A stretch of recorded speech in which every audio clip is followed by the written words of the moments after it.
કચ્છના શાસક લાખા ફુલાણીને દેશવટો મળ્યા બાદ કચ્છમાં કેટલાય વર્ષ સુધી વરસાદ પડ્યો નહીં. દુષ્કાળમાં જાનમાલનું ઘણું નુકસાન થયું. લાખો જ્યારે ફરી કચ્છમાં પગ મૂકે છે ત્યારે અનરાધાર વરસાદ વરસે છે. ચોમેર લીલોતરી છવાઈ જાય છે. આ વરસાદ જોઈ કચ્છી માડુઓનું હરખનો પાર ન રહ્યો અને તે દિવસ હતો અષાઢી બીજનો.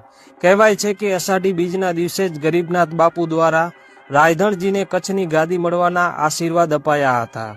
કચ્છમાં ચંદ્રનું ઘણું મહત્વ છે. કચ્છમાં દિવસ, મહિના અને સમયની ગણતરી ચંદ્ર ઉપર આધારિત હતી. કચ્છ દરબારના કર્મચારીઓને પગાર પણ બીજના દિવસે જ ચૂકવાતો હતો. કચ્છી માડુઓ હાથમાં પાંચિયું રાખીને શ્રદ્ધાથી ચંદ્રના દર્શન કરતા.